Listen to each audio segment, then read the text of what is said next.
Welcome to the desk, everyone. I'm your Power Origination and PPA Structuring Consultant from Durga Analytics, and I am absolutely thrilled to guide you through this explainer. Think of this as the foundational starting point to our masterclass. Whether you're an aspiring structurer, a portfolio manager, a quant, or someone elbow-deep in ETRM systems, today we're looking at Power Origination through a purely desk-focused lens. We are going to completely strip away the textbook theory and look at the gritty, physical, and commercial realities of where risk actually lives. Just to ground us real quick, our Power Origination and PPAs Trading Desk Master Program is a sequenced journey across 8 modules and 115 chapters. Now, we do have a 14-chapter Module 0 primer called Power and PPAs from Zero, just in case you need the absolute basics before we jump into the deep end. But right now, we are diving straight into Module 1, Chapter 1, Origination versus Trading and where risk actually lives. Here is our game plan for today. We'll kick things off with a welcome to the desk, explore how a single contract is actually viewed by 2 completely different desks, define a desk head's 3 real accountabilities, deconstruct the PPA result, break down the 4 distinct volumes of a contract, and finally, talk about surviving the 15-year timeline. Let's get right into it. Okay, Section 1. Welcome to the desk, and what an origination desk actually is. Let's start with first principles. An origination desk isn't just another trading desk. We structure long-dated contracts that allocate risk. Now, value is created physically out there at the node, where the actual asset connects to the grid and a price exists. But that value is allocated commercially by the contract. Every single thing sitting between the physical assets meter and the commercial off-taker's load, that is an exposure that your desk owns, whether or not you can actually see it on a shiny trading screen. The structure of the contract completely dictates what your desk answers for. Moving right along to Section 2. 2 desks, 1 contract, the illusion of a shared reality. When 2 parties sign a PPA, they often think they share a single financial reality. And honestly, it's a dangerous myth. The head of a generator-side desk and the head of an off-taker-side desk answer to entirely different machinery. Think about it. The generator-side desk sells long-dated output to support project financing. They hold the physical asset, its connection capacity, and its actual generation shape. On the flip side, the off-taker-side desk buys cost certainty and a green claim. They hold a load that they literally must serve. So it's one contract, but completely opposite exposures. To really see this, look at how regulatory risk hits asymmetrically. If there's a revision to the accounting basis for a green claim, it completely changes the value for the off-taker. They could lose the entire reason they signed the deal in the first place. But that same change, it doesn't touch the generator at all. So you've got the buyer losing sleep over accountants while the seller is completely unaffected. A single PPA is truly 2 different exposures wearing 1 strike price. That brings us to Section 3. The 3 real accountabilities, or what the desk head actually answers for. With all those asymmetric exposures in play, when the music stops, what is the desk head actually responsible for? Well, it boils down to exactly 3 things. First, P&L, meaning the actual economic result of the positions the desk chose to hold over a long period, not just some accounting number. Second, risk, the exposure you actually hold, not just what's reported in a simplified risk system. And third, conduct. Now, I don't mean reputation. Reputation is just a consequence. Conduct is how the result was obtained, how a complex, long-dated valuation is represented, and crucially, whether you can defend it to a regulator. I want you to burn this quote into your memory. A desk can be accountable for all 3 and control none of them completely. This fatal gap between accountability and control is the core challenge of our business. I mean, you're accountable for the volume delivered, right? But the actual curtailment is instructed by the system operator. This is exactly why robust, disciplined structuring isn't just a fun academic exercise, it is an absolute matter of desk survival. All right, Section 4, deconstructing the PPA result. Let's strip the trade down to its 5 components. If you ask a junior trader where their money comes from, they'll almost always say the gap between the strike price and the market. Actually, scratch that. That is an illusion. There are really 5 sources of the origination result. The strike price is merely a residue. Imagine a $10 per megawatt-hour subtraction chain starting from the hub baseload price down to what the generator actually keeps. Location basis, grid congestion, and weather-driven shape have already taken their cut long before you even sit at the negotiating table. The final negotiated strike discount might only be $3.58 of that total $10 chain. If you are only looking at the strike, you are completely ignoring the physical reality of the power grid. Now, to manage these sources, we rely heavily on ETRM systems, energy trading and risk management. But you've got to understand the difference between position and exposure. A position is simply what you hold, a net volume by node. But exposure, that is what that holding does to you when a driver, like price or wind volume, shifts.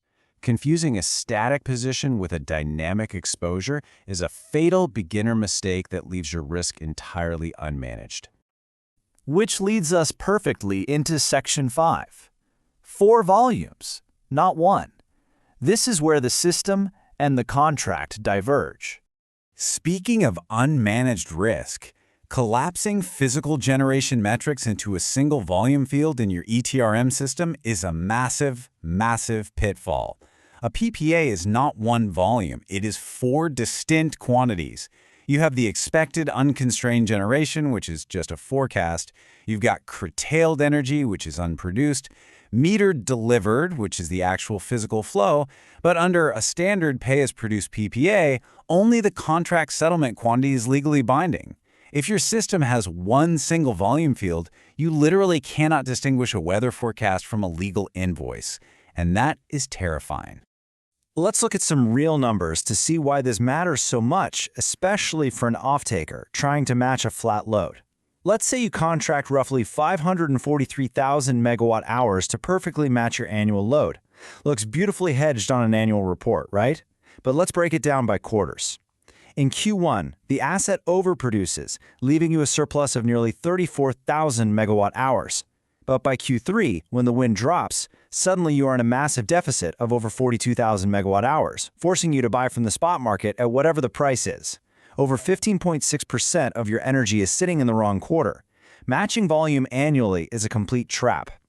And finally, Section 6, surviving the 15-year timeline. The 5th, uncertainty. Everything we've discussed today is amplified by the extreme timeline of our business. Most commodity desks face 4 uncertainties, right? How much, at what price, where, and when. But an origination desk faces a 5th. For how long and by whom? PPAs run for 10 to 15 years. The intern who is modeling your deal today might literally be running the desk when the contract finally expires. You are locking in regulatory, volumetric, and pricing risks that will long outlast your own tenure. So I want to leave you with a question, and it's a real test of your desk's ETRM hygiene and capital survival. If the structurer who priced your biggest deal left tomorrow, what would their successor be entirely unable to reconstruct? If you can't answer that safely, well, you just aren't ready to originate at scale. Coming up in Chapter 2, we are going to measure this exact uncertainty, diving into why the majority of a PPA's value is often held by people who were never even in the room to sign it. Thank you so much for joining me on the desk today. I will see you in Chapter 2. Hey everyone, and welcome back to The Explainer. I'm your host, a power origination and PPA structuring consultant here at Durga Analytics. Today, we're unpacking Module 1, Chapter 2 of our program, Why Origination is Trading with a Long Fuse. If you've ever spent time on an origination desk, you already know that it's a completely different beast than liquid trading. On a liquid desk, your position can tell you you're wrong while you're literally still staring at the screen. But a 15-year PPA, that operates on multiple, completely distinct timelines.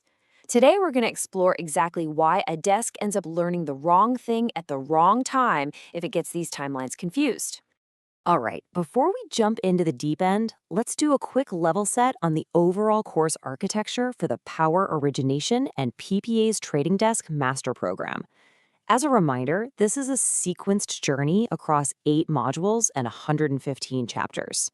We start from the ground up with our Module 0 primer, Power and PPAs from Zero, which assumes no prior market knowledge.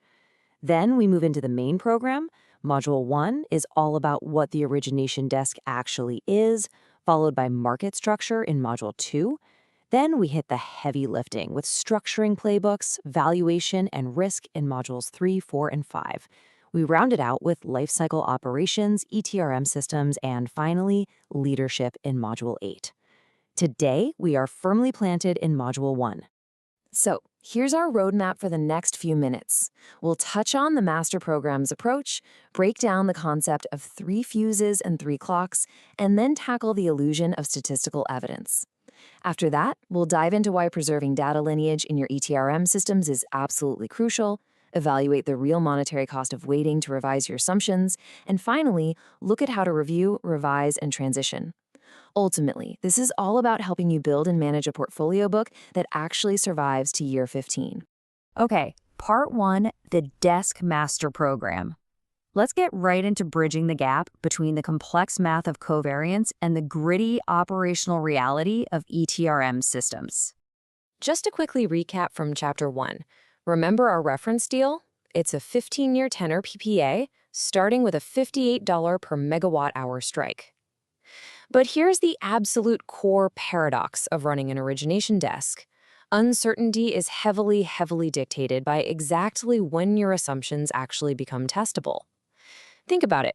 If you wait too long to test an assumption, the contract's financial value settles, and your economic errors just quietly accumulate.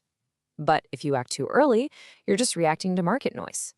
Which brings us to Section 2, 3 fuses, 3 clocks. This is the foundational idea that a PPA doesn't just have one single fuse. Think of a long-dated PPA like it's rigged with 3 distinct fuses, all burning at entirely different speeds. First, you have the curve fuse. When you construct a price for, say, year 4, you literally cannot test it until calendar time actually catches up to year 4. Second is the statistical fuse. So a metric like a capture ratio can be observed from year 1, sure, but your actual confidence in it relies on accumulating independent observations over time. And finally, you've got the administrative fuse. If an off-taker relies on an environmental claim, well, that timeline is dictated by external standard setters and bodies completely outside the desk's control.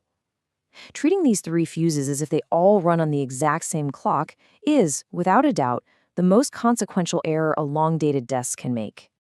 Now check out how the present value of our reference deal settles over time. It's kind of crazy when you map it out. Value is settling while your evidence is still accumulating. By the end of year 6, over 53% of the contract's present value has already settled. Let that sink in. More than half the value is locked in before you might even have enough statistical evidence to confidently change a core assumption. And that brings us to this incredibly specific, incredibly important number, 29.65%. For our reference deal, only about 29.5% of the contract's present value lies inside the standard 3-year liquid horizon. This means the vast majority of the contract's value, over 70%, relies on constructed pricing that we cannot immediately test.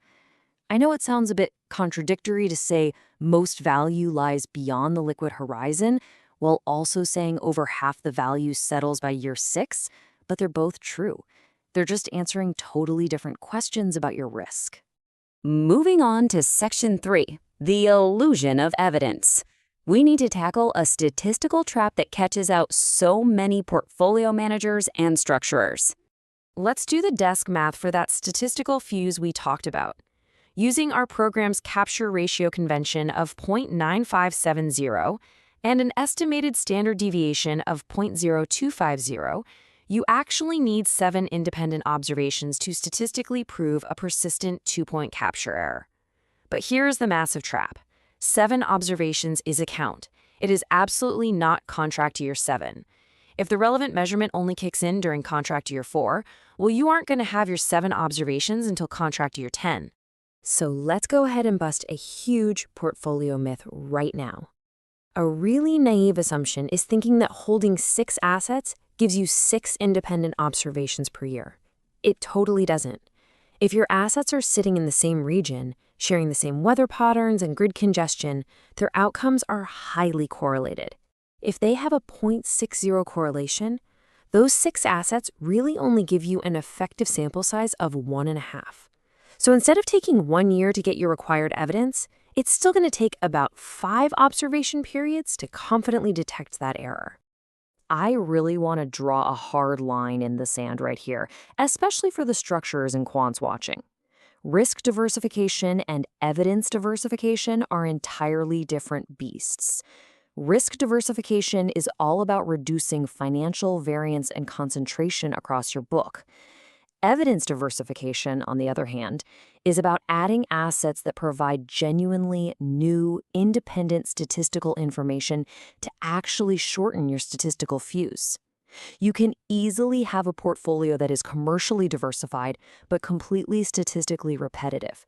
All right, Section 4, preserving the evidence lineage. Because here's the harsh operational reality. All of this elegant math is useless if your systems are broken. For the ETRM professionals tuning in, consider this your system architecture rulebook. If your system just stores today's value and overwrites yesterday's, it is fundamentally broken. You absolutely have to preserve the evidence lineage. You need the actually signed contract terms, the exact curve vintage with its timestamp at the moment of approval, the specific conventions you used, a continuous series of evidence, not just the latest data point, and the specific contract population affected. If you just pave over yesterday's assumption with today's outturn, you completely lose the ability to accurately value your backbook. Basically, it boils down to this. What your ETRM system really has to preserve is the why and the when. A convention that can never ever change isn't good governance. That's just stubbornness. But changing a convention blindly, without preserving exactly what changed, on what evidence, and which historical positions were affected, that is a recipe for sheer operational chaos. Let's dive into Section 5, the cost of waiting. We need to talk about the actual monetary cost of statistical caution versus the cost of jumping the gun. Ask your desk directly. Does one single bad capture year mean our valuation convention is structurally wrong? Of course not. But waiting around isn't free. If you patiently wait for that 7th observation to confirm a capture error, nearly 60% of the present value error has already accumulated and eaten right into your portfolio. On the flip side, if you panic and act early after just one bad year, you artificially raise your hurdle strike. You make yourself uncompetitive, and you end up losing deals you absolutely should have won. This leads to probably the most consequential mistake I see desks make, conflating these 3 very distinct steps: observe, review, and revise. You absolutely must observe the actual outturn annually. You must review the data and build your evidence series annually, but you do not automatically revise the convention annually. Revision should only ever happen when both your statistical confidence and your economic materiality thresholds are actually crossed. Which brings us to our final section today, Section 6, Review, Revise, and Transition. Let's tie this whole multi-clock framework directly back to your daily desk governance. I want to leave you with a bit of a provocative governance question to test your own desk survival capability right now. When a modeling convention changes, can you instantly identify every single contract in your system that was priced under the previous vintage? If the answer is no, your governance architecture needs an immediate rebuild. Because remember, these statistical and administrative fuses, they burn for years. And that brings us face to face with a pretty harsh reality. Over the lifespan of a 15-year PPA, the original decision maker who signed the deal is probably going to move on, leaving their successors to manage the backbook while all this value settles. And that perfectly sets the stage for Chapter 3, where we'll tackle the realities of personnel turnover head-on. Thanks so much for joining me for this explainer, and I will see you in the next chapter. Picture this. You're pricing a complex 15-year power purchase agreement. As the structurer, you do all the heavy lifting, you sign the deal, and you lock it onto the books. But here is the brutal arithmetic of the origination desk that I've seen play out time and time again. If you stay in your seat for a typical 4-year tenure, 61.84% of that contract's present value is going to be carried by successors who literally had no hand in pricing it. Think about that for a second.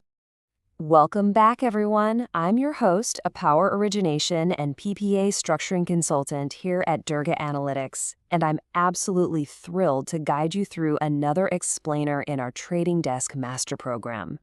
If you've been following along, you know this is a carefully sequenced journey. We are mastering the modern desk, all the way from the raw physics of power generation right down to capital survival. Just to ground us real quick, we're currently in Module 1, which breaks down what a power origination desk actually is. Remember, this whole master program spans 8 core modules and 115 chapters, and that's following our 14-chapter primer, Power and PPAs from Zero. Right now, we're on Chapter 3. In Chapter 2, we figured out that long-dated contracts carry not 1, but 3 distinct risk fuses: the curve, the statistical, and the administrative fuses. Today, we're going to take those measurement problems and turn them into a rock-solid, desk-ready governance framework. All right, here is our roadmap for today's desk reality check. First, we'll hit the math of senior presence, then the handover reality, accountability across our 3 fuses, busting the deferral period myth, contrasting generator and off-taker handovers, and finally, getting down to desk-ready governance. Section 1. The math of senior presence, calculating the real weight of tenure. So, let's dive right in. Almost every accountability framework out there assumes the person taking a risk will actually be around when that risk resolves. Now, on a liquid desk, sure, that holds up perfectly. But for a 15-year PhDA, that assumption completely falls apart. Let's see what a standard 4-year desk head tenure actually means for true accountability.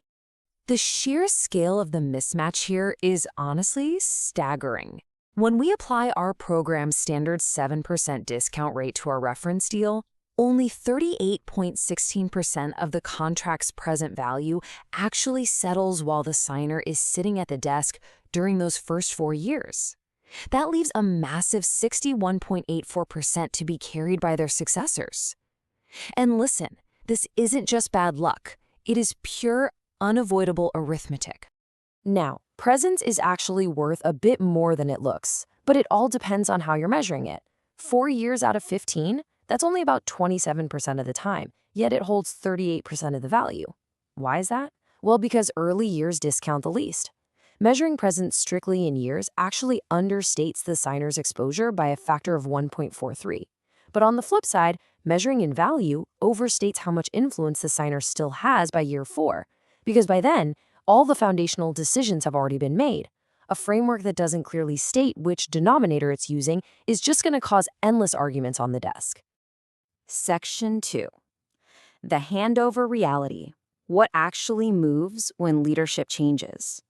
So what exactly happens mechanically when a desk head packs up their stuff and moves on?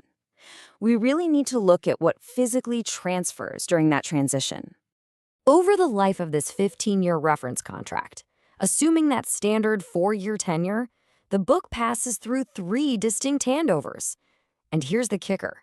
Each handover moves exactly 20.61% of the contract's present value to somebody who did not price it. On a normal trading desk, transferring a fifth of a position's value would trigger a massive, highly formal process. But in PPAs, man, it often just gets a standard handover pack and a quick handshake. Just look at the unresolvable tension of tenure here. If a desk head stays 3 years, they hold about 29% of the value, but the contract faces 4 handovers. If they stay 8 years, they hold nearly 67% of the value with only 1 handover. The trade-off is brutal. Longer tenure aligns way more value with the signer, sure, but it drastically cuts down on independent, fresh eyes examinations of the book. You simply can't have both. Section 3. accountability across 3 fuses, moving beyond the contract as a single object. This brings us to a major paradigm shift. We have to stop treating accountability as something that just belongs to the contract, as this one uniform object. Because different risks resolve on totally different timelines, we've got to map accountability directly to the 3 specific fuses we established back in Chapter 2. Here is how you practically govern that on the desk. For the curve fuse, the signer is accountable for the construction method at signature, while the successor is accountable for running the backtest in year 4. For the statistical fuse, the signer owns the convention and the evidence threshold, but the successor has to actually maintain that evidence series over time. And for the administrative fuse, the signer owns what was readable at signature, and the successor owns the horizon scanning. Both sides discharge their duties by doing actual, tangible work, not just by claiming they inherited a mark, or worse, just trying to be right after the fact. Section 4. The Deferral Period Myth. Testing Structural Industry Solutions. Okay, so how does the industry usually try to solve this long fuse accountability problem? Almost always with deferred remuneration, right? Well, let's test that structural Band-Aid against our actual arithmetic and see if it really holds up. The real question isn't how long a deferral runs. It's how much new information has actually arrived by the time it vests. At the end of year 3, exactly 0 points of present value have settled beyond what was already inside the liquid horizon. 0. Every single year it waited for was already priced off an executable curve at signature. It isn't until year 6 that a deferral is meaningfully informative, adding about 23.77 points. I really want to hammer this point home, so let's read this quote. A 3-year deferral defers against absolutely nothing the desk did not already know at signature. Furthermore, a deferral is purely a curve fuse instrument. It waits for calendar time. It completely fails to wait for statistical evidence to accumulate. Using a deferral to fix a convention error, that's like using a hammer to fix a watch. It's the entirely wrong tool operating on the entirely wrong clock. Section 5. Generator versus off-taker handovers, contrasting inheritance realities. Now, let's ground this theory in real everyday desk application. What a successor actually inherits looks drastically different depending on which side of the PPA they're sitting on. The handover reality is completely inverted. A generator's successor inherits a numerical position that a third party relies on. They desperately need an assumption register. If they lose a convention, they can usually rederive the number. It'll be wildly expensive, but they can do it. An off-taker's successor, on the other hand, inherits a public commitment. That's a claim that a third party is eventually going to audit. They don't need assumptions, they need a conditions register. If the conditions behind a public green claim are never written down, that successor is totally trapped. They have to defend a conclusion they can't quietly correct when the auditor finally comes knocking. Section 6. Desk-ready governance. The financial cost of a lost convention. Let's move straight to the bottom line here. How does all of this translate to your P&L and your capital survival? Basically, what happens when conventions aren't written down properly and a handover goes just slightly wrong? $3.8 million. This very specific figure represents the true financial sting of a competently reconstructed, yet mathematically wrong, convention at a handover. Imagine a successor reasonably reconstructs a lost capture convention, but they get it wrong by just 2 points. That tiny error then runs for the rest of the contract, eating over $3.8 million of value, and all because a number was used at signature but never formally recorded as a choice. That right there, folks, is the entire economic case for maintaining a robust assumption register in your ETRM. And here's another absolute governance nightmare, the asymmetric revision. Let's say a desk revises its capture convention, but they only apply it to new business. Suddenly, one contract gets the new, correct basis, but 5 older ones are left completely stranded on the old one. 1.85% of your portfolio value now sits on a basis the desk itself has essentially admitted is wrong. And if your ETRM lineage is weak, You can't even run a standard report to see which population sits on which vintage. It's a mess. To wrap up our realities today, here is your ultimate desk-ready checklist of structural mistakes you need to avoid. Number 1, don't measure presence purely in years. Don't treat a handover moving 20% of your value as a mere administrative checkbox. Stop relying on 3-year deferrals for things they physically cannot fix, especially convention errors. Stop letting successors blame the inherited mark instead of rolling up their sleeves and doing the work. And please remember that tenure alone does not solve your governance issues. So, I'm going to leave you with this final provocative question to ask of your own desk. Does your handover transfer a living, breathing assumption register, or just a static justification of a past decision? How you answer that dictates whether your contracts will actually survive to year 15. And that perfectly bridges us into Chapter 4, where we're going to take a deep dive into the specific ETRM capabilities required to actually hold all this data intact. Thanks so much for joining me for this explainer, and I'll see you in the next one. Welcome back to The Explainer, everyone. I'm your host, a Power Origination and PPA Structuring Consultant from Durga Analytics.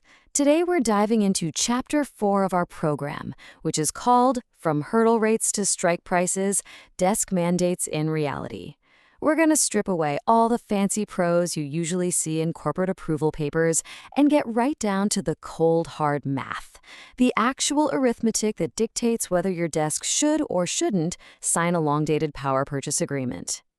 Just as a quick structural reminder, the Power Origination and PPAs Trading Desk Master Program is a sequenced journey across 115 chapters. We start off with our 14-chapter primer annex, Module 0, Power and PPAs from Zero, which assumes absolutely no prior knowledge of electricity markets. Then we move into the core stuff. Module 1 covers what a power origination desk really is. Module 2 tackles PPA market structure and reality. Module 3 gets into senior structuring playbooks, followed by valuation, curves, and model skepticism in Module 4. Then we hit risk, credit, and capital survival in Module 5, execution and lifecycle risk in Module 6, ETRM systems and governance in Module 7, and finally, behavior, accountability, and leadership in Module 8. Right now, we are squarely in Module 1. Okay, let's take a quick look at today's masterclass agenda for Chapter 4. First, the grounding, the mandate. Then, the translation, percentages to strikes. Next up, the big reveal, what moves the needle. After that, the battlefield, zone of possible agreement. Then we'll look at the hidden trap, capital versus credit limits. And finally, the discipline, desk governance. All right, let's jump straight into Section 1, the grounding, the mandate. A workable origination mandate consists of exactly 3 things and only 3 things. Capital, meaning what you are actually allowed to commit. Return, meaning the hurdle that your committed capital absolutely has to clear. And prohibition, meaning what you refuse to do at literally any price.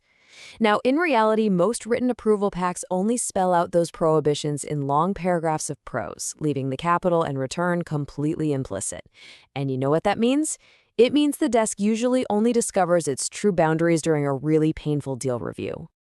Moving right along to Section 2, the translation, percentages to strikes.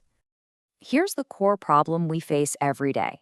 Counterparties don't negotiate in return hurdles, do they? They speak in dollars per megawatt hour. Now, on your desk, you have 2 rates, and listen closely. They are absolutely not interchangeable. In our program, we value the contract at a 7% discount rate, but we test the origination decision at a 9% hurdle rate. So valuation answers what the contract is actually worth, while the hurdle rate answers whether the desk should have committed capital to it in the very first place. Reporting your hurdle rate as if it were your valuation rate is honestly the single most common error in origination approval papers. And confusing the two? Well, that can mask a massive $31.4 million difference on the exact same cash flows, all before you've even said hello to your counterparty. So we have to express that 9% hurdle as a strike price.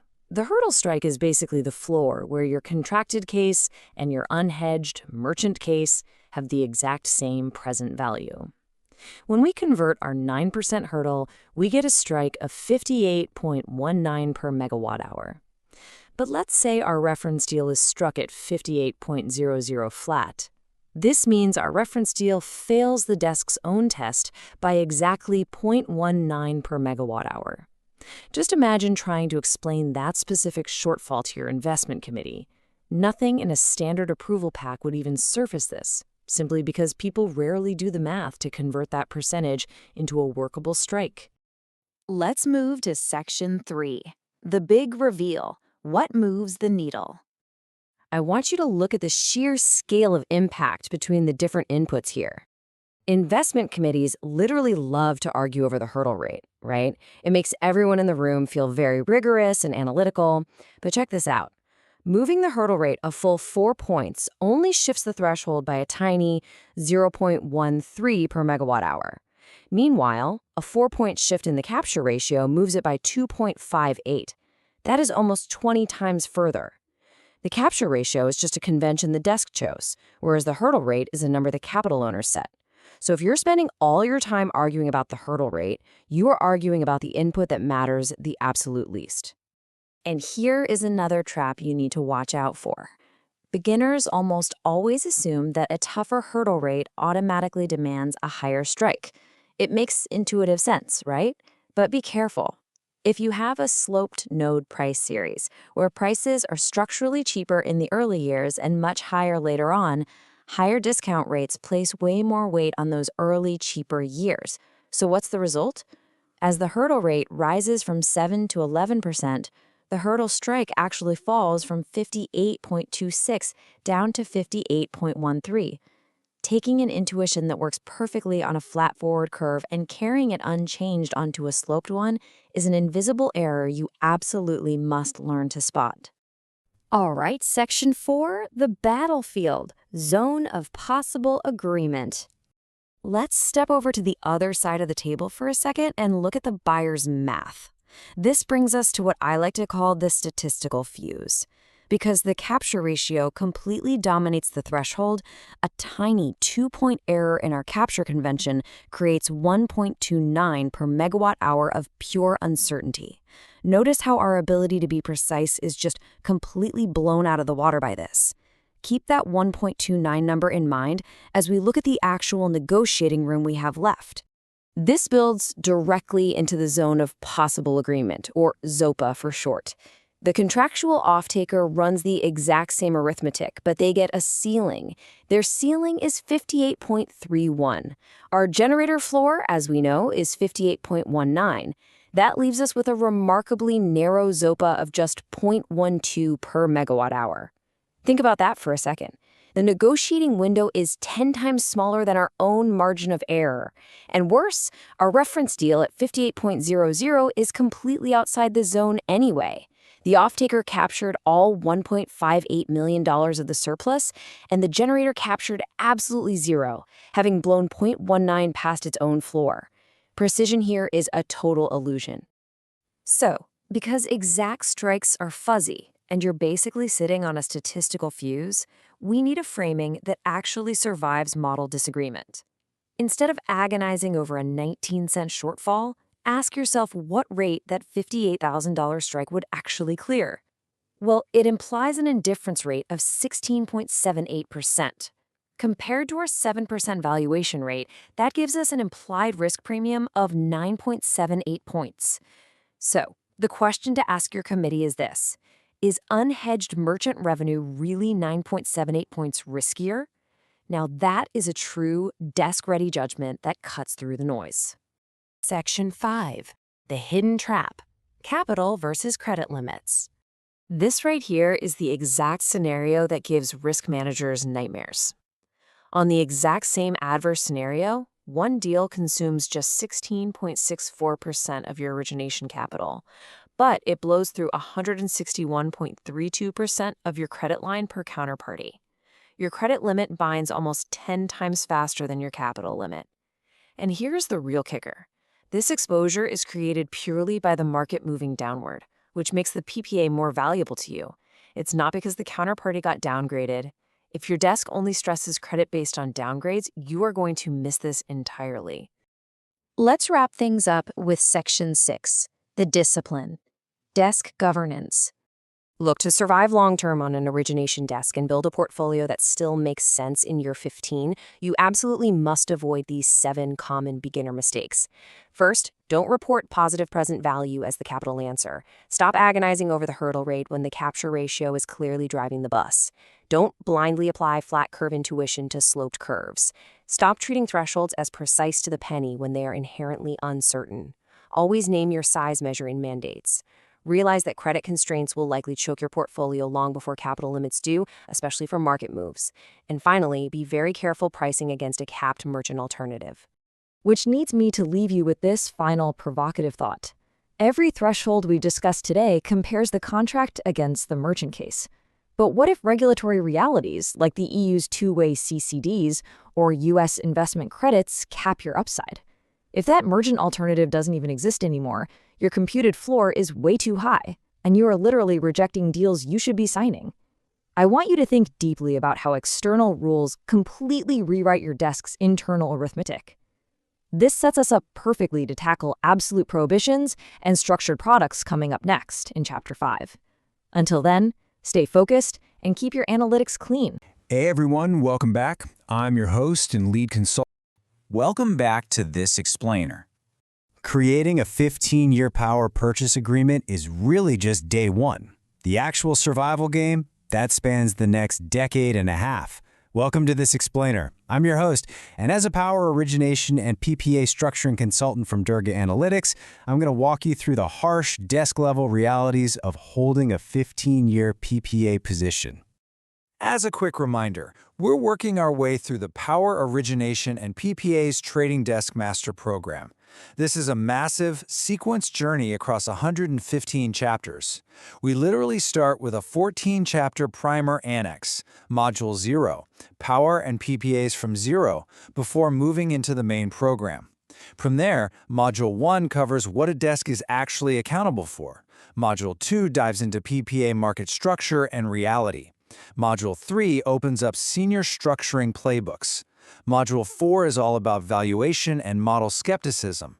Module 5 hits risk and capital survival. Module 6 covers execution and lifecycle risk. Module 7 gets into ETRM systems and governance. And finally, Module 8 tackles behavior, accountability, and leadership. Today we're dropping right into the thick of Module 1, Chapter 7, Origination versus Portfolio Management. Here is our roadmap for today. 1. The Power Desk Journey. 2. Origination versus Portfolio Management. 3. The Measured to Actionable Ratio. 4. Unhedged versus unhedgeable risks. 5. The 2 types of powerlessness. And 6. Fixing the handover pack. Okay, Section 1. The Power Desk Journey, and specifically, the critical handover. Every single deal goes through a handover, from the desk that creates the exposure to the desk that actually has to hold it. Now, on a short-dated trading desk, this handover is pretty much just administrative. But for a 15-year PPA, it is a massive vulnerability. Why? Because as a portfolio manager inheriting this deal, you're essentially being handed the steering wheel of a ship in the middle of a storm, but told you aren't allowed to touch the brakes or the throttle. You're taking on 15 years of incredibly complex, structural market risk, but the tools you're equipped with usually only reach out a fraction of that time. Moving to Section 2, Origination versus Portfolio Management. This is where the clash happens. There is a fundamental clash in what these two roles actually produce. And it's not just the difference in seniority or focus. They literally produce entirely different artifacts. Think about it. Origination makes a single decision, whether to create the exposure and at what level. They're measured right there at signature. Boom, done. But portfolio management, their product is a sequence of responses.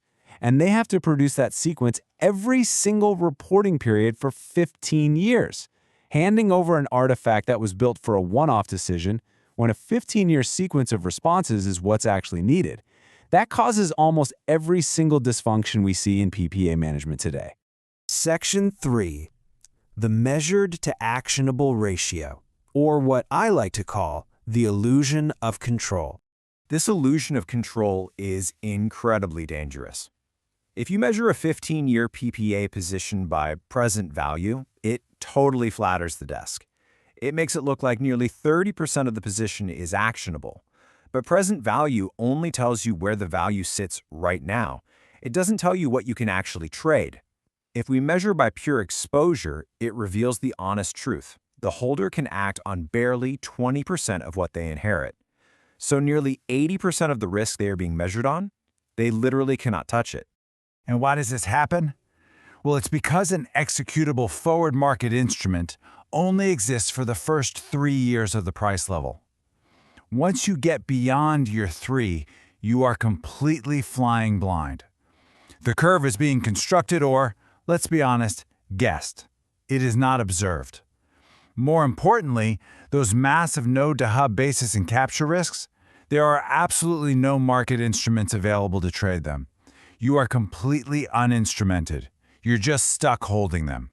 Which brings us to Section 4, unhedged versus unhedgeable risks. Getting this categorization right is absolutely critical. We have to ruthlessly distinguish these two terms on the desk. Unhedged risk is a conscious choice. An instrument actually exists out there in the market and the desk actively chose not to use it. The holder is strictly accountable for that choice. But unhedgeable risk, that is a structural reality of the market. No instrument exists at this tenor and location. Nobody on the desk is accountable for the market's lack of liquidity, even though the holder is still accountable for pricing and monitoring it.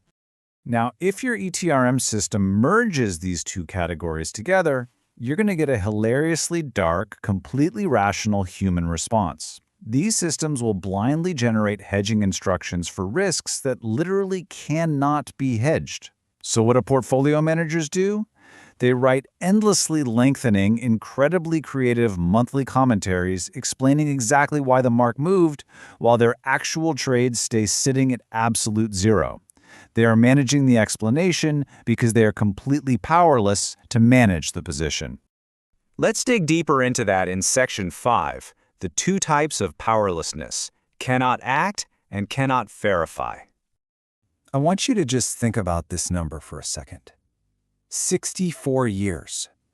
To verify node-to-hub basis risk statistically, to actually mathematically prove the original assumption was right or wrong, it takes 64 annual observations. Yet our contract is only 15 years long. We literally cannot test the assumption within the lifetime of the deal. So this creates a dual crisis for the desk. Basis and capture risks require a massive number of observations to verify, yet absolutely zero instruments exist to hedge them. The PM is stuck. They can neither act on the exposure, nor can they verify if the origination desk's pricing was actually right to begin with. It is a total structural trap for a single node 15-year contract. And the signal-to-noise ratio here, it's just brutal. If you measure a PM purely on mark-to-market movements, the sheer noise of the market vastly outweighs the signal of any actions they take. Mathematically speaking, it would take 1,558 years of data to statistically prove a PM is actually good at their job. A standard mark-based performance measure simply cannot separate a competent holder from an incompetent one within a human career. It's impossible. So, how do we solve this? Section 6. Fixing the handover pack by providing a real specification. The solution is transforming the handover pack into a strict ETRM-friendly process flow. You know, when Origination finishes a deal, they usually write up this massive 40-page justification, proving how brilliant the deal was. But a PM cannot load a justification into a risk system. That's like handing a chef a restaurant review instead of a recipe.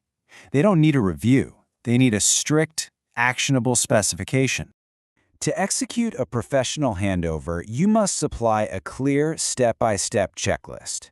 First, you need the assumption register, documenting every single convention, its value, its source, and its owner. Second, the liquid horizon limits. Third, the hurdle strike established right at approval.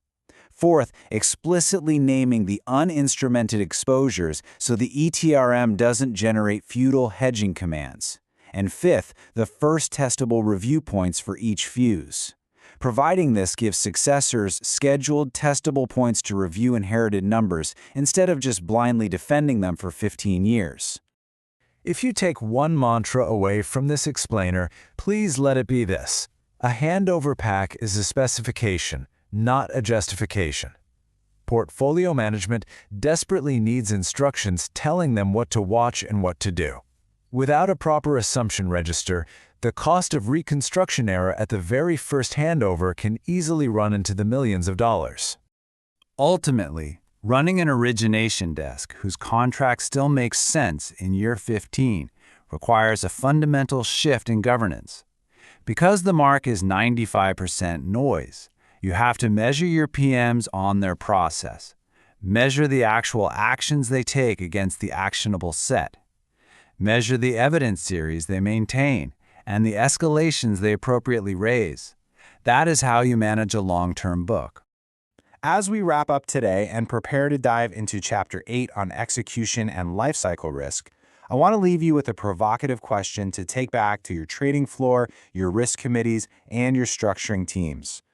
Look closely at your operations and ask yourself, is your desk truly measuring process, or have you inadvertently built an incredibly expensive system just for managing the explanation? Really think about that. Thank you for joining me on this explainer, and I'll see you in the next chapter. Hey everyone, welcome back. Welcome to this explainer on Chapter 9 of the Power Origination and PPAs Trading Desk Master Program.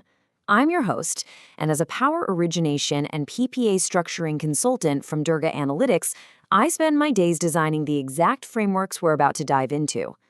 Today, we are going to completely dismantle the illusion of standard approval thresholds.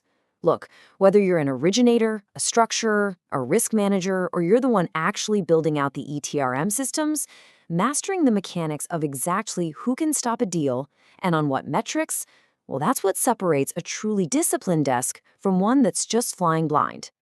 Okay, here is our roadmap for today. We'll start with the origination desk context, move into the wrong approval threshold, discuss 3 rights, not 1, cover triggering the kill right, look at the free evidence channel, and wrap up with the escalation ladder. Section 1. The origination desk context. To build contracts that still make absolute sense in year 15, you need complete clarity on where your governance framework sits. So, as a quick reminder of our sequence journey across 115 chapters, after our Module 0 primer, Power and PPAs from Zero, we move through 8 core modules. We cover what a Power Origination Desk really is in Module 1, PPA market structure in Module 2, senior structuring playbooks, valuation and model skepticism, risk and capital survival, execution, ETRM systems, and finally, behavior, accountability, and leadership in Module 8. Right now, we are right in the thick of Chapter 9 of Module 1, building the precise machinery for who can actually pull the brake on a deal. Section 2. The wrong approval threshold. Let's look at a real-world desk problem. Approval frameworks usually attach authority to whichever size measure happens to be at the top of the approval paper, right? On most desks, that's the present value, or PV, of contracted revenue. But imagine a reference deal with a revenue PV of roughly $277 million.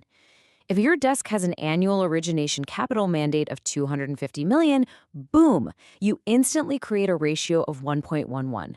One single deal exceeds the desk's entire annual capital by 11%. It blows up your limit instantly. Why? Because the desk isn't actually spending that $277 million, you're committing to receive it. And this brilliantly illustrates the reality of constraints. Evaluating that exact same deal across 3 different metrics gives you 3 wildly different answers. Measuring by revenue PV, That puts us at 111% of the limit, meaning literally every deal triggers an escalation. And when everything is an escalation, escalation stops carrying any real meaning. But look at the actual risk. If a falling power curve makes the PPA valuable, it becomes an exposure against whoever owes it to you. That means credit line use actually binds first at over 161%. Capital and credit are fundamentally different constraints, guys, and they have to be reported separately. So we rely on capital at risk, the difference between a base case and a named adverse scenario. On our reference deal, that's just 16.64%, which means, practically speaking, your mandate can comfortably support about 6 of these deals. Section 3. 3 rights, not 1. Because a framework with only one threshold will inevitably end up watching the wrong limit, authority has to be separated. True authority is not just a single rubber stamp on an approval pack. It's actually 3 distinct permissions: the right to approve, the right to override, and crucially, the right to kill. Let's break down who should hold these rights, because they fail in very different ways. The approve right, that's the permission to commit capital, belongs to whoever owns that capital. The override right, permission to depart from a stated convention, belongs to a named individual. But the kill right, this is the absolute right to stop a deal, irrespective of price, irrespective of progress. Notice something absolutely critical here. If the kill right is placed inside the origination reporting line, where everyone's objectives are served by the deal closing, well, it just becomes a phantom right. It exists on the org chart, sure, but it is never, ever used. It must sit outside the desk. Honestly, if you're on a small desk and can't place it properly, you need to go to your board and say, we have an approval framework, but no kill right. Section 4. Triggering the kill right. So, if overall deal size is the wrong signal for escalation, what exactly should this kill right trigger on? The trigger has to be the portion of the deal where you are essentially flying blind. On our reference deal, 31.62% of the exposure rides on conventions no one can verify inside the contract's life. We're talking about things like basis risk and capture rates over a 15-year horizon, out where the market simply doesn't exist yet. That is what the kill right should be reading.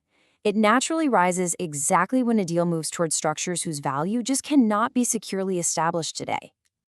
I want you to remember this absolute rule when designing your framework. Size correlates with nothing that matters. Seriously, a massive deal with perfectly verifiable hedgeable components, way less dangerous than a medium-sized deal built entirely on assumptions you can't test. That unverifiable share is exactly where damage accrues invisibly on your desk. Section 5. The free evidence channel. Let's talk about the override log, because this builds into an incredible, high-speed data channel for your desk. When an originator needs to depart from a standard convention, that request isn't just paperwork.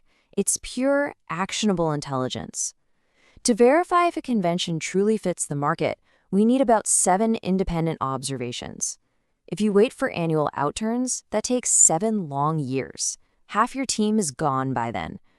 But at just 8 override requests a year, you accumulate those 7 vital calibration observations in less than 12 months.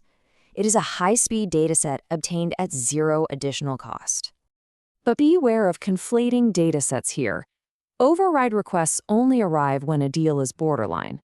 More importantly, and this is a big one, if you fail to record the precise present value effect of that override, your log is nothing but a useless compliance artifact. It's not a real control. If you just type in override granted without noting that it shifted the deal value by 2 million euros, you are silently repricing your backbook without any governance whatsoever. The difference between a useless artifact and a robust control is literally just one data field in your ETRM system. Section 6. The escalation ladder. When that unverifiable share triggers an escalation, what are the specific actions a desk can take? You walk up a predefined ladder. At the low end, you price it wider. You absorb that undetectable range into your margin. In the middle moderate range, you allocate it contractually. What you can't measure, you can still assign through a carefully structured clause. But at the high end, you must have the external kill right holder refuse it entirely or explicitly approve it as a strategic position held to term. And by the way, simply tightening the model assumption to feel more prudent, yeah, that is not on this ladder. Fiddling with basis assumptions without evidence just makes your desk uncompetitive. It absolutely does not fix the unverifiability. Let's eliminate these structural beginner mistakes once and for all. Stop setting thresholds on revenue PV. Never quote capital without stating the named scenario. Stop watching capital while ignoring the credit line that binds 10 times faster. Get your kill right out of the reporting line, trigger escalations on the unverifiable share rather than sheer deal size, and absolutely never log an override without recording its PV effect. Getting this right is how you build an origination desk whose contracts will still make complete sense in year 15. So take a hard look at your own framework and ask yourself this. Does your override log actually record the present value effect? Or is it just a graveyard of unchecked exceptions silently bleeding value from your desk? Really think about that, because in Chapter 10, we're going to take this exact same contract straight to the P&L statement to calculate the true day one mark, and we'll uncover exactly how much present value is surrendered the second the ink dries. Thanks for joining me on this explainer, and I'll see you in the next one. Welcome back to our Master Program Explainer.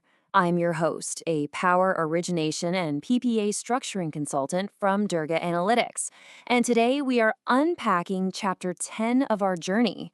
We're going to completely dissect how a Power Origination desk actually reports P&L on day one.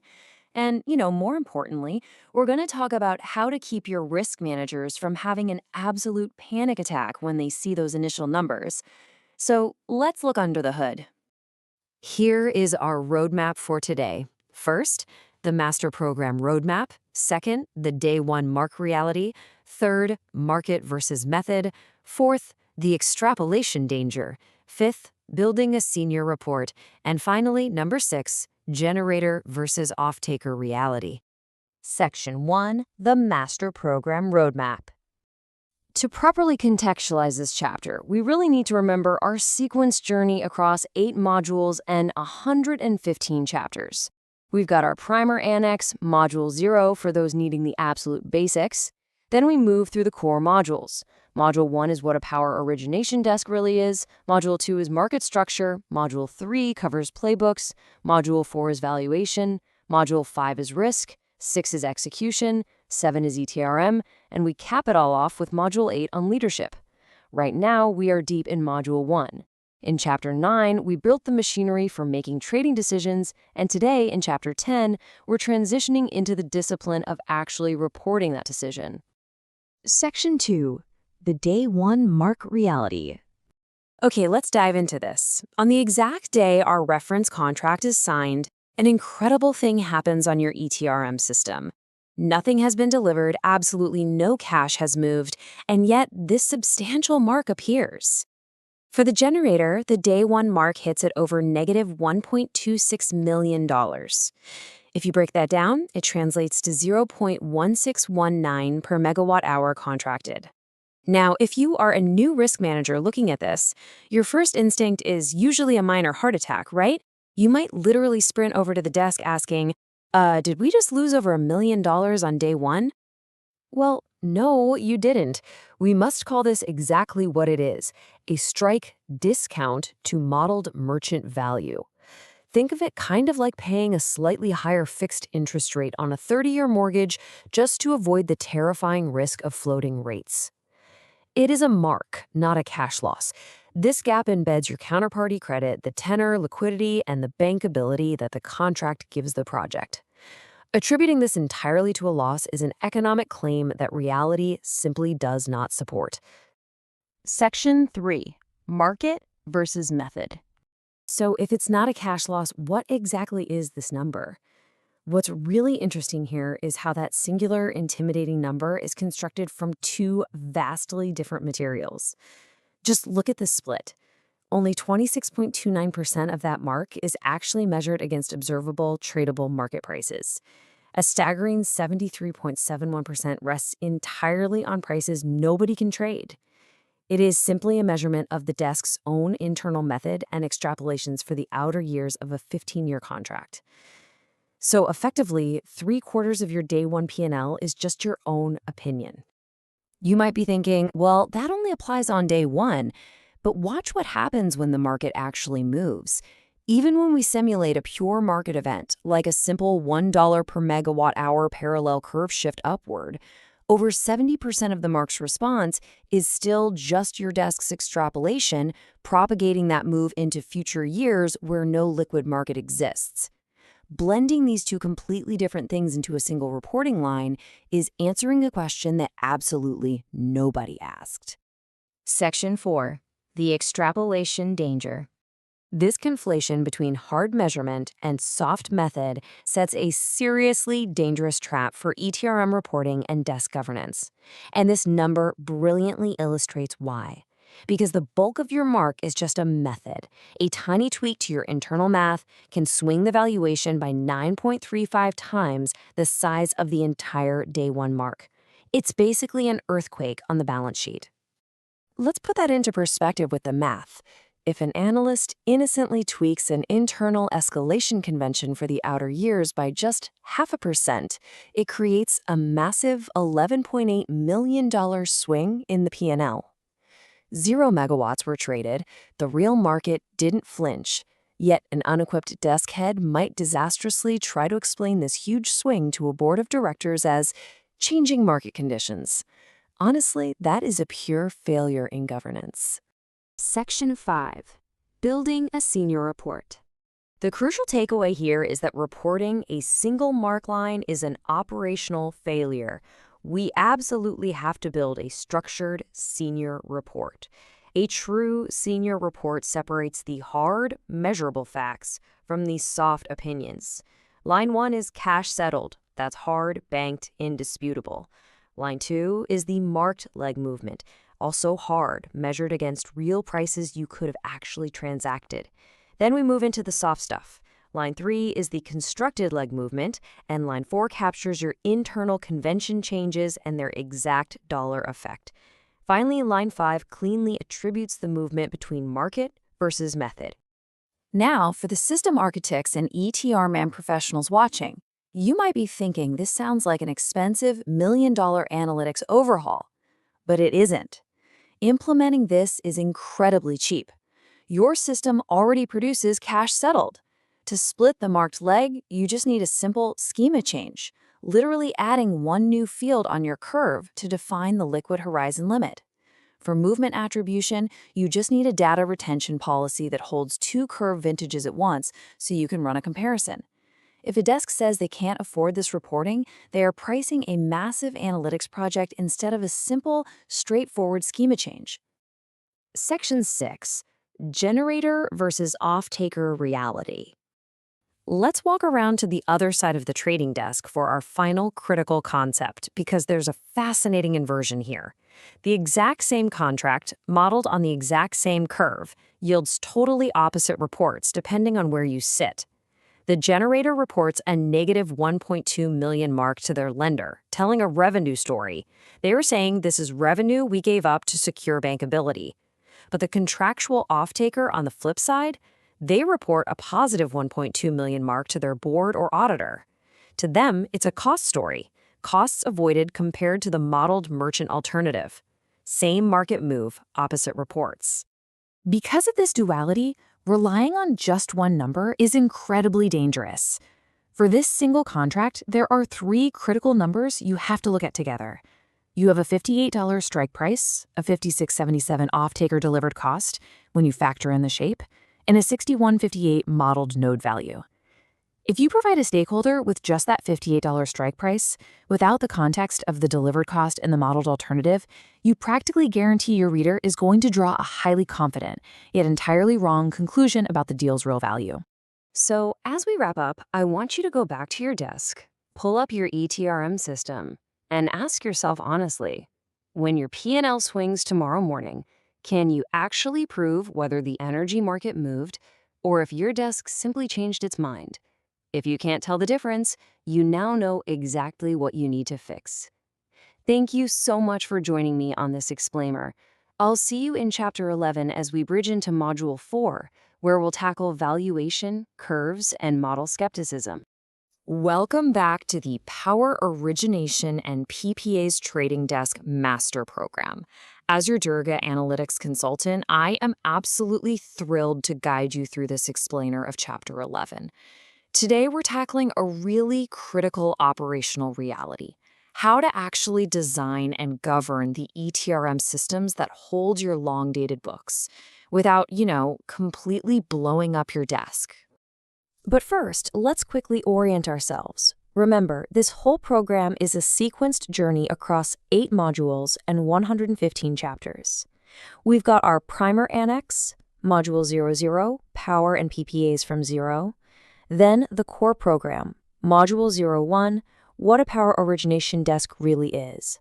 Module 2 covers PPA market structure and reality.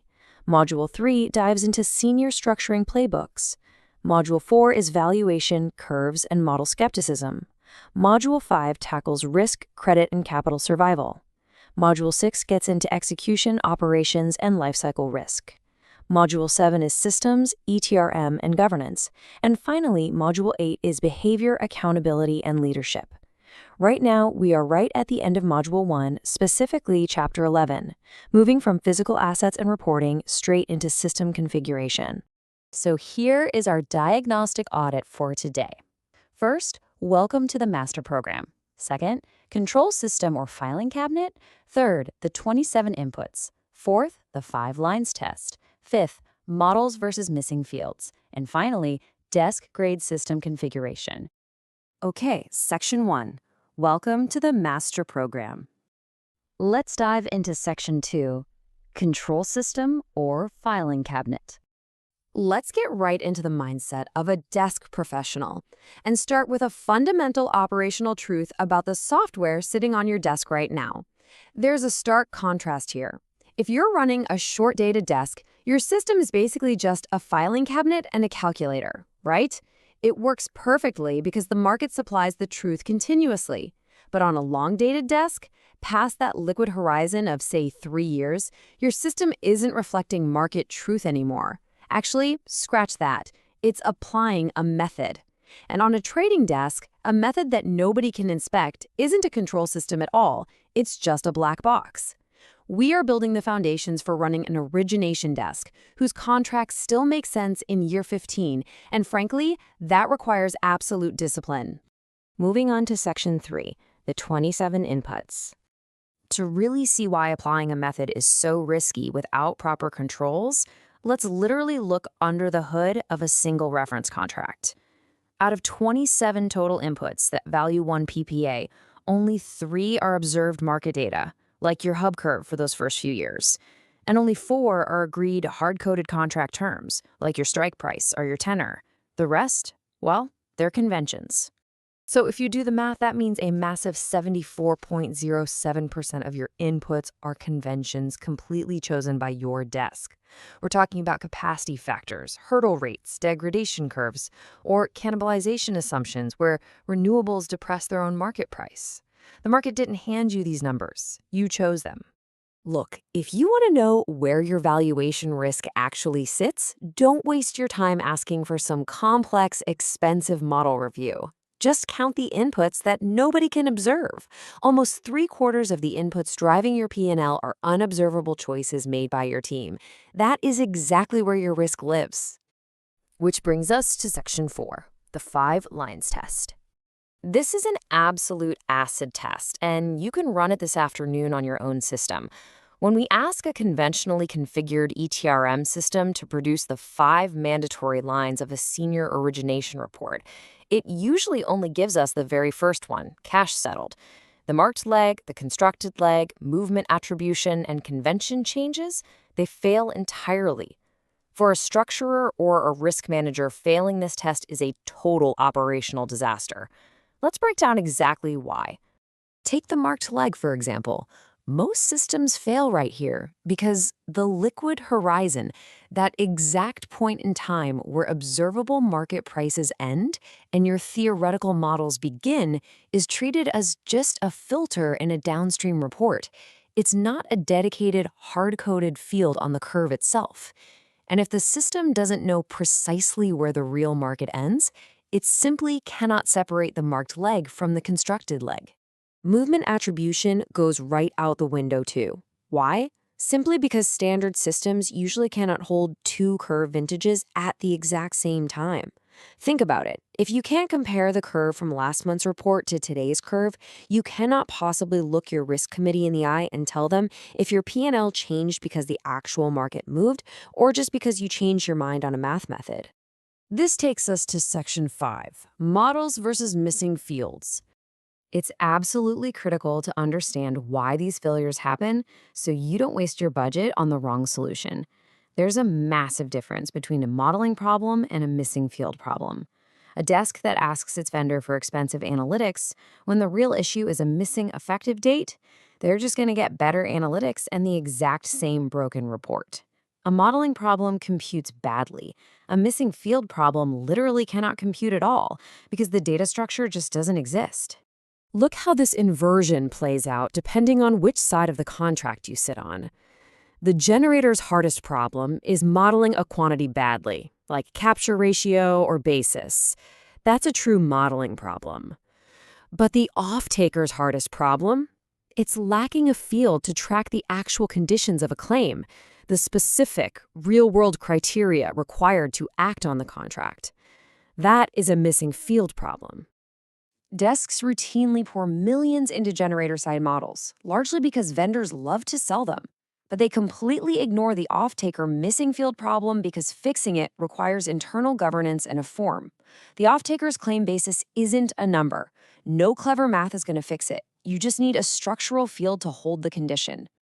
Let's move to Section 6, Desk-Grade System Configuration. So how do we build a prescriptive action plan for a truly desk-grade configuration? To make your evidence lineage actually usable in your 10 or 15 of a deal, these 6 objects must be held by vintage. If you only ever overwrite today's value, you completely destroy your desk history. You must retain the vintage for your contract, your curve, your conventions, forecasts, actuals, and your position. Let's define convention vintage. It's simply the version of a convention applicable to a contract at a specific point in time. Holding a convention's vintage, its effective date, and its owner is what makes a revision reachable to your backbook. If you tweak a convention today for new deals, but you don't track its vintage, how on earth do you know what your old deals are priced on? True governance requires memory. So here is your practical, hands-on takeaway for the day. These are the 2 cheapest, most immediate fixes you can make to your ETRM configuration right now. Step 1, make the liquid horizon a hard-coded field on the curve. Step 2, put an effective date on every single convention. These tiny structural changes immediately isolate market moves from your own convention changes. I want to leave you with a rather terrifying question to chew on. Is your largest long-dated exposure just a number you chose, typed into a system, and then completely forgot? Because for most conventionally configured desks, that is the harsh reality. You are wildly exposed to your own untracked, ungoverned assumptions. But don't worry, we are going to tackle exactly how to handle that. We'll see how catastrophic this missing governance can actually be in Chapter 12, where we unpacked a real-world failure mechanism, a modeled $22 million problem just waiting to detonate. You absolutely won't want to miss it. Thank you for joining me, and I'll see you in the next chapter of the Master Program. Welcome back to The Explainer. Today, I'm throwing on my Durga Analytics consultant hat to walk you through what is, frankly, the ultimate reality check for power origination desks. We are diving deep into Chapter 12, Lessons from Failed Origination Books. Now, this is the grand climax of Module 1 in our massive Power Origination and PPAs Trading Desk Master Program. So, if you're an originator, a structurer, a quant, or a risk manager whose actual job is making sure these long-dated contracts survive all the way to year 15, grab a coffee, because this is where we bring everything we've learned so far together. Just as a quick reminder of where we are in the overall journey. This program is a sequenced trek across 8 modules and 115 chapters. Following our Module 0 Primer Annex, Power and PPAs from 0, which we don't count in the 115, we are currently wrapping up Module 1. This entire first module has been dedicated to defining what a power origination desk is actually accountable for. And once we close this out today, we'll be ready to transition right into Module 2, covering PPA market structure and reality, and eventually all the way through to leadership. So we've got 5 precise steps on the agenda today. Number 1, the origination desk. Number 2, how books actually fail. Number 3, survivorship math. Number 4, long-dated exposure. And finally, number 5, fixing the process. Let's get right into it. Section 1, Module 1, the origination desk, setting the stage. Okay, let's anchor ourselves at the very end of Module 1. In the previous chapter, remember how we counted the inputs behind a single reference contract. We found that 20 of the 27 inputs were conventions, not actual market prices. We have to confront the reality that our desk is being carried by a system holding just 1/6 of the required governance. Now, before we look at the failures, I need you to read the title of this chapter, Lessons from Failed Origination Books, incredibly skeptically. Seriously, it's a warning and honestly a bit of a trap. A list of failures is assembled by its result. It's selected on the outcome. It's exactly like analyzing World War II bombers by only looking at where the surviving planes took bullet holes. You are completely blind to what brought the other planes down. It can absolutely show you what the failing desks had in common, but structurally it just cannot show you what those failing desks shared with the ones that actually survived. Moving to Section 2, how origination books actually fail, the myth of the blow-up. Listen, we need to shatter this myth right now. Origination books do not blow up in a single dramatic day. Why? Well, because on a 15-year power purchase agreement, there is usually no defined cost to reach flat. There is rarely a day where the position moves faster than it can be closed because closing it out simply isn't an option. Instead of blowing up, these desks bleed, slowly. Here is the exact anatomy of that bleed. A convention you supplied is slightly wrong. You apply it to a massively large volume. You hold it for a really, really long time. And eventually, years down the line, it is discovered by somebody else who didn't choose it. The resulting review will look for some dramatic market event, find absolutely none, and wrongly conclude that the market moved. This is an incredibly easy mistake to make, guys, because 70.35% of any mark movement arrives through constructed prices, meaning a method change and a market change look identical on the report. And this brilliantly illustrates the scale of those mechanisms. When we set the 4 failure mechanisms from earlier in the module side by side, that's curtailment, shape, basis, and counterparty failure, they aggregate to 8.02% of the contract value. Now, what's really important here is what this number is not. This is just a scale marker, establishing that these mechanisms operate at single digits, not, half the deal. But if you are a risk manager listening to this, do not take this 8.02% as a budget or a capital number. These 4 are not independent, they're not equally likely, and the counterparty mechanism actually has the opposite sign. Adding them up naively like that is a massive modeling error.